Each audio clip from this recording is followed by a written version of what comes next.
నమస్తే. ఓం శ్రీ గురుభ్యో నమ. ఓం నమో భగవతే శ్రీరమణాయ నమ. ఉపదేశసారం 20వ సూత్రం. అహమినాశబాయహమ అంతయా స్ఫురతి వృస్వయం పరమపూర్ణసత్. అహమినాశబాయహమ అంతయా స్ఫురతి వృస్వయం పరమపూర్ణసత్. స్ఫురతి వృస్వయం పరమపూర్ణసత్. అహమినాశభా యహమ అంతయా స్ఫురతి వృస్వయం పరమపూర్ణసత్. దీని యొక్క అర్థము, ఎప్పుడైతే ఈ నేను అనే భావన నశిస్తుందో అప్పుడు ఉన్నతమైనటువంటి పరిపూర్ణమైనటువంటి ఏకసత్స్వరూపమైనటువంటి ఆ నేను నేను అని ఆత్మయే ప్రకాశించును అని ఇక్కడ మహర్షి మనకు వివరించారన్నమాట. ఇక ఇంతకుముందు 19వ సూత్రంలో ఆత్మవిచారణ ఎలా చేయాలో, ఆ నేను అనే భావన ఎలా నాశనమవుతుందో మనము తెలుసుకున్నామన్నమాట. ఇప్పుడు ఈ 20వ సూత్రం గురించి పూర్తిగా తెలుసుకునే ప్రయత్నం చేద్దాము.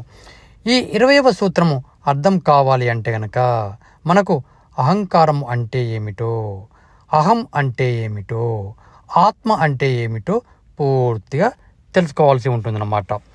మరి ఈ సూత్రంలో అహంకారం నాశనమైన వ్యక్తి ఎలా ఉంటాడో తెలియజేస్తుందన్నమాట. మరియు ఆ ఆత్మ ఎలా విరాజిల్లుతుందో మనకు అనుభవపూర్వకంగా తెలియజేస్తుందని ఇక్కడ మనము అర్థం చేసుకోవాలి. ఇక్కడ అహం అన్నా నేను అన్నా ఒక్కటే అని మనము అర్థం చేసుకోవాలి. ఈ అహంనే మనము నేనుగా, మాయా నేనుగా ఇంతకుముందు చెప్పుకున్నాం. దీనినే మిథ్యా నేనుగా, తప్పుడు నేనుగా మనము ఇంతకుముందే తెలుసుకున్నాం అన్నమాట. ఇక ఈ అహంకారం నశించితేనే ఆ నేను నేను అని స్ఫురణ ఆత్మ స్ఫురిస్తుందని ఇక్కడ గట్టిగా మనము నమ్మాల్సి ఉంటుంది. అంటే ఆత్మ స్వస్వరూపంగా ఎల్లప్పుడూ వెలుగుతూనే ఉంటుందన్నమాట. అంటే దీనిని బట్టి నేను అనే స్ఫురణ ఆత్మ యొక్క అనుభూతి కలుగుతుందని ఇక్కడ మనము గ్రహించాల్సి ఉంటుంది. ఎవరిలో అయితే అహంకారము నశిస్తుందో ఆ వ్యక్తిలో నేను అనే భావం అనేది ఉండదన్నమాట. మరియు నాది నీది అనే భావాలు కూడా కలగకూడదన్నమాట. మరియు కర్తృత్వ భావన అంటే నేనే చేస్తున్నాను, నా వల్లనే ఈ ఫలితాలు వస్తున్నాయి అనే భావాలు కూడా ఉండకూడదు అని మనం ఇక్కడ అర్థం చేసుకోవాలి. ఇక అహంకారం నశించిన వ్యక్తి ఆత్మస్వరూపుడుగా విరాజిల్లుతాడు అని మనము ఇక్కడ అర్థం చేసుకోవాలి. మరి సాధనలో సాధకుడు చివరకు ఆ కిరీటాలు సముద్రంలో అయి ఉన్నట్లుగా అహంకారం ఆత్మగా అయి ఉందని విశ్వసిస్తాడన్నమాట. ఎందుకంటే ఆ సముద్రంలోనూ ఆ కిరీటాలలోనూ ఉన్నది నీరే కాబట్టి. అంటే ఆ కిరీటాలు కూడా సముద్రంలో అంతర్భాగమే అని అతడు విశ్వసిస్తాడని ఇక్కడ మనము గ్రహించాల్సి ఉంటుంది. మరి ఎవరిలో అయితే ఆ స్ఫురణ కలుగుతుందో వారు పూర్ణత్వ భావంతో ఉంటారు. అంటే సర్వత్రా వ్యాపించి ఉన్నాను అనే భావనతో ఉంటారన్నమాట. మరి అదేవిధంగా అఖండత్వంగా అంటే ఏకరూపంగా అనుభూతి పొందుతారన్నమాట. అంటే ఆ దేవుణ్ణి నేనే అని తెలుసుకుంటాడన్నమాట. ఇక ఆ అభేద తత్వం అంటే తాను విశ్వము రెండు వేరు కాదని తెలుసుకుంటాడన్నమాట. అంటే ఆ విశ్వమే విష్ణుండగా భావిస్తాడని ఇక్కడ మనము అర్థం చేసుకోవాలి. మరియు అనంత స్వరూపుడుగా వెలుగొందుతాడు. అంటే అతను ఆది అంతము లేని వాడుగా, చావు పుట్టుకలు లేని వాడుగా ప్రకాశిస్తాడని ఇక్కడ మనము అర్థం చేసుకోవాలి.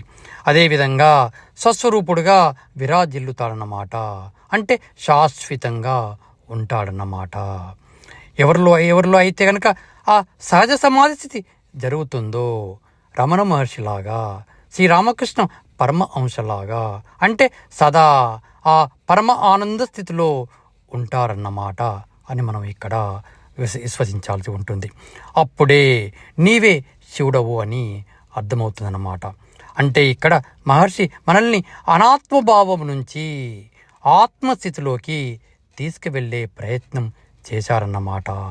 అంటే ఎప్పుడైతే నీవు సాధన చేస్తావో అశాంతి నుంచి శాంతి వైపుకి దారి చూపుతుందని ఇక్కడ మనము అనుకోవాల్సి ఉంటుంది. ఇప్పటికే మీకు అహంకారం నశించిన యోగి ఎలా ఉంటాడో అర్థమై ఉంటుంది. అంటే ఆ సత్స్వరూపమైన ఆత్మ ఎలా స్ఫురిస్తుందో అర్థం చేసుకున్నామని ఇక్కడ మనము తెలుసుకోవాల్సి ఉంటుంది. అంటే ఆ అద్వైత స్థితిలో ఉంటాడన్నమాట.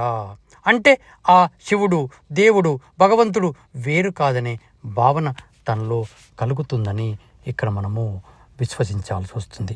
అందుకని ఎవరికి వారు సాధన మార్గమున తను ఎవరో తెలుసుకోవాలని ఆ యోగి ఎలా జీవిస్తాడో ఈ 20వ సూత్రంలో తెలియజేశారన్నమాట. చివరగా సర్వే జన సుఖినో భవంతు. ఓం శాంతి శాంతి శాంతి.